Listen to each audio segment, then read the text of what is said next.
Good morning, student of class 6. I am your computer teacher Sonji sir. Hope you all are fine.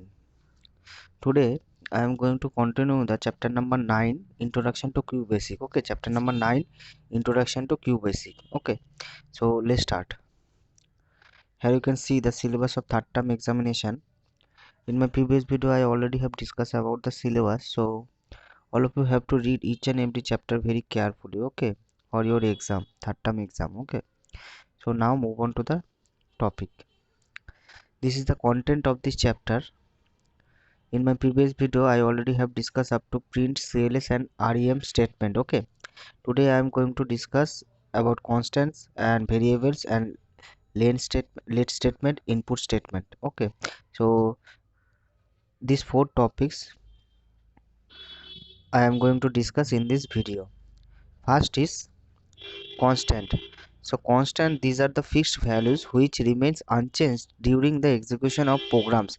That means जो constant होता है वो क्या होता है, एक fixed value होता है जो कि जब हम लोग कोई भी प्रोग्राम को एग्जीक्यूट करेंगे तब वो अनचेंज रहता है. दैट मीन्स जो constant का जो वैल्यू होता है वो फिक्स्ड रहता है. Okay, and there are two types of constant. One is string, one is numeric. Okay, so first is string. They refer to the sequence of alphanumeric character enclosed with the double quotes. Okay, that means जो string होता है वो क्या होता है, alphanumeric होता है. Okay, a string constant may hold any value of the QBasic characters set except quote and enter. It can be a sequence of maximum of 3 to 767 characters. Okay, that mean जो string होता है वो क्या होता है, वो एक alpha numeric characters होता है. वो क्या होता है कि जो डबल कोट्स है उसके अंदर रहता है. ओके, और जो मैक्सिमम नंबर होता है वो है 32767 कैरेक्टर्स में वो हो सकता है. ओके, पहले भी हमने बहुत सारा प्रोग्राम में देखा है कि जो हम लोग डबल कोट में कुछ स्ट्रिंग रखते हैं, कांस्टेंट स्ट्रिंग रखते हैं, उसको हम लोग डबल कोट में रखते हैं. वो जब प्रोग्राम जब एग्जीक्यूशन भी होता है तब भी वो सेम ही रहता है. Okay, next is numeric. They refers to either positive or negative numbers. They can be broadly classified into the following types. Integer, which refers to whole numbers in the range of -32768 to 32767. Okay, that means जो ये जो range है वो integer का जो range होता है वो इतना होता है न्यूमेरिक का. Long integer which refers to the whole number in the range of -2147483648 to same. Okay, that means एक माइनस से प्लस तक होता है. Okay, fixed point which refers to the fractional number either positive or negative, and floating point which refers to the fractional numbers written in the exceptional form. So आप लोगों को ये सब चीज़ ध्यान में रखना होगा कोई भी कांस्टेंट को डिक्लेयर करने से पहले. Okay, next is variable. These are user allotted names given to memory location that can hold varying values. Okay, basically there are two types of variables, string variables and numeric variables. Constant भी हमने देखा कि string होता है, एक और numeric होता है, variable भी होता है, string होता है और numeric होता है. Okay, so string variable they may hold either a character or a string constant. Okay, they are identified the $sign after the variable name. The default value of the string variable is null मतलब zero. Okay, for example a $sign. Next is numeric variable. क्या होता है, they may hold any of the numeric constant mentioned above. The default value of a numeric variable is 0. For example sum. Okay, और naming variable declare करने का कुछ rules होता है. First है, a variable name may be up to 40 character long. Okay, मतलब 40 character long भी हो सकता है. ओके, एंड आप लोग कोई भी जो सिंबल है, letters, number, period, specific purpose character like underscore, percentage, ये सब आप लोग यूज़ कर सकते हैं. Okay, the variable name must be with a letter. जो वेरिएबल होता है उसको हम लोगों को एक लेटर से स्टार्ट करना होता है. Okay, it must not be a QBasic reserved word. A reserve word may be a comment, statement, function or an operator. Okay, so these are the few rules all of you have to follow it when you want to declare a variable. Okay, next is let statement. The let statement helps to assign a constant to a variable, so it is also known as the assignment statement. It works from the right to left. Okay, हम लोग जब programme को discuss करेंगे तब आप लोगों को आसानी से समझ में आएगा कि वेरिएबल क्या होता है, कांस्टेंट क्या होता है, लेट स्टेटमेंट का यूज़ क्या होता है. ओके, अभी आप लोग देखेंगे the general syntax of the let statement is follow. First of all हम लोग लेट लिखेंगे, उसके बाद वेरिएबल नेम देंगे, उसके बाद constant is to variable. Okay, here a memory space is reserve to the constant value of the value that variable on the right hand side is allocated to the memory space referred to the variable name on the left hand side of the assignment operator is equal to.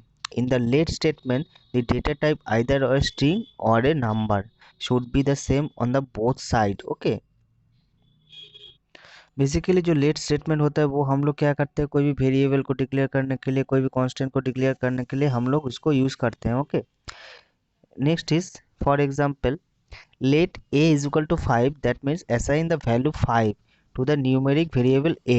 okay, that means जो a हम लोगों ने variable declare किया है उसका जो numeric value है वो 5 होता है. ओके, और let a dollar sign is equal to computer assign that the string is computed to the string variable a dollar sign.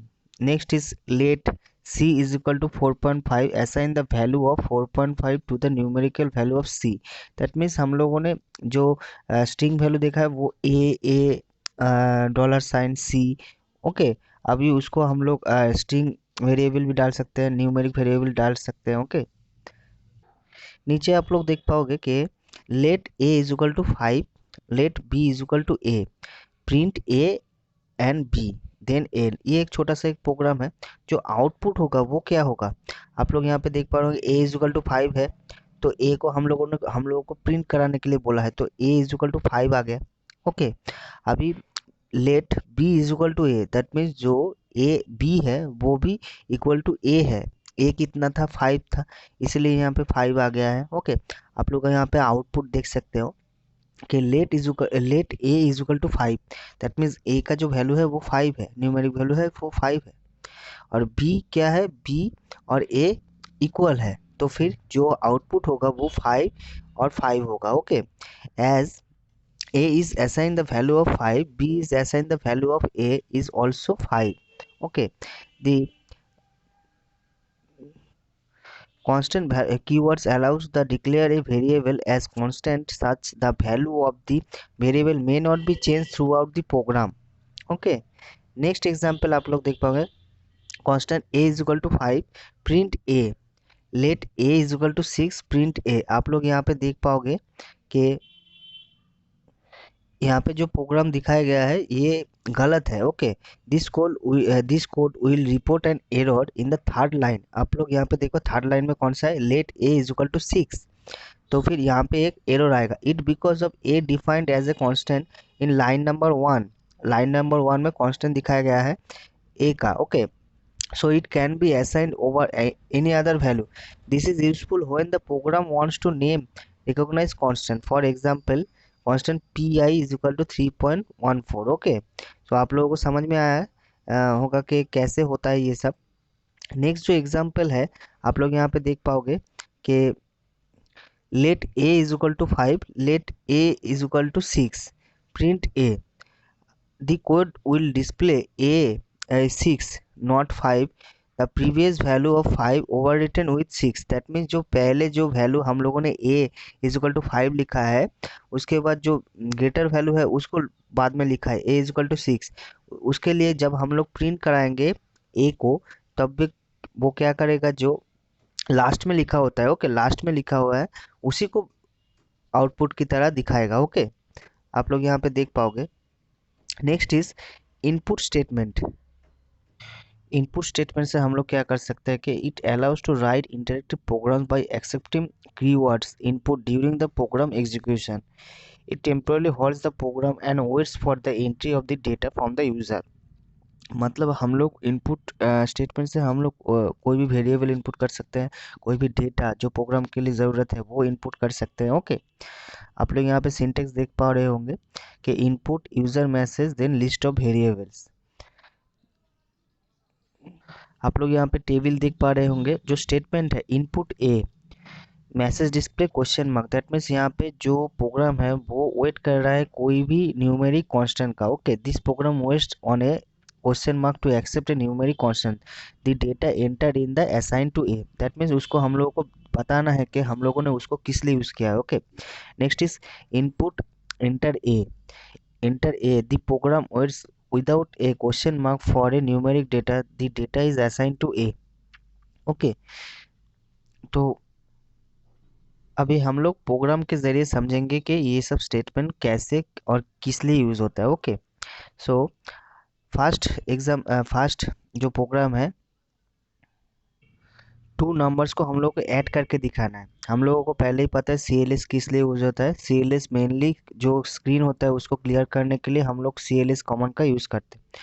उसके बाद let fast is equal to 3, that means जो हम लोगों ने फास्ट जो स्ट्रिंग दिया हुआ है उसका जो फास्ट जो न्यूमेरिक वैल्यू है वो 3 दिया हुआ है। And let second is equal to 5, that means हम लोगों को 3 एंड 5 को प्लस करना है। ओके, अभी यहाँ पे देख पा रहे होंगे कि print fast is fast plus second, जो प्रिंट आउट होगा वो क्या होगा 8 आएगा। ओके, नेक्स्ट जो प्रोग्राम है वो R E M kilogram to grams, R E M statement हम लोग यूज़ कर सकते हैं कोई भी प्रोग्राम को हम लोग को दिखाने के लिए। Okay, so mainly C L S से स्टार्ट है। C L S input the enter the kilograms in KG. Okay, that means हम लोगों को इनपुट, हम लोगों ने पहले ही सीखा कि इनपुट स्टेटमेंट किस लिए यूज होता है, कोई भी स्ट्रिंग कोई भी डेटा को इनपुट करने के लिए। Enter kilograms KG. Okay, so let G, G means gram is equal to K G into 100, जो किलोग्राम है हम लोग को पता है कि जो किलोग्राम होता है उसको हम लोग जब 1000 से मल्टीप्लाई करेंगे तभी जाके ग्राम होता है। ओके, सो केजी हम लोगों को क्या करना है, जितना हम लोग केजी इनपुट करेंगे वो input enter kilogram KG. Okay, उसके बाद हम लोग को क्या निकालना है, ग्राम निकालना है, किलोग्राम टू ग्राम। उसके बाद let G is equal to K G into 1000, ये वाला फॉर्मूला हो गया के जी इंटू 1000। अभी हम लोग को प्रिंट कराना क्या है, print the equivalent grams R G then end, तभी हम लोग को पता चल जाएगा जब हम लोग किलोग्राम इनपुट करेंगे तो हम लोग को ग्राम कितना होगा वो ऑटोमेटिकली पता चल जाएगा। ओके, नेक्स्ट जो प्रोग्राम है सिंपल इंटरेस्ट। ओके, आप लोगों को पता है सिंपल इंटरेस्ट कैसे निकाला जाता है, P T R by 100। Okay, so first is input the enter the principal, जो पी होता है प्रिंसिपल होता है उसको हम लोग को एंटर करना होगा पहले। उसके बाद एंटर द रेट, जो रेट होता है जो इंटरेस्ट का रेट होता है वो कितना है, और enter the year. Okay, time कितना होता है, पी टी आर बाई 100। अभी जो सिंपल इंटरेस्ट का जो फॉर्मूला होता है let S I is equal to P into R into T by 100, ये फॉर्मूला आप लोगों को याद रखना है कोई भी एल्गोरिदम फॉलो करने के लिए। ओके, कोई भी मैथमेटिकल कैलकुलेशन करने के लिए आपको फॉर्मूला आना चाहिए। Next print the simple interest S I. Okay, मतलब सिंपल इंटरेस्ट जो होता है, जो फॉर्मूला हम लोगों ने डाला है, हम लोग प्रिंसिपल डालेंगे, रेट डालेंगे, उसके बाद टाइम भी डालेंगे। उसके बाद ऑटोमेटिकली क्या होगा कि जो हम लोगों ने यहाँ पे फॉर्मूला लिखा हुआ है let S I is equal to P into R into T divide by 100, उसके बाद क्या होता है जो सिंपल इंटरेस्ट होता है वो कैलकुलेट होके आ जाएगा। और एक चीज़ यहाँ पे दिखाया गया है कि print the amount is P plus S I, that means जो प्रिंसिपल होता है, जो मेन जो प्रिंसिपल प्लस इंटरेस्ट उसको प्लस करके भी यहाँ पे दिखाई देगा। ओके, सो आप लोगों को बेसिकली क्या करना होगा कि घर में या कोई भी कैफ़े में जाके क्यूबेसिक जो सॉफ्टवेयर है उसमें जाके कोडिंग प्रैक्टिस करना होगा।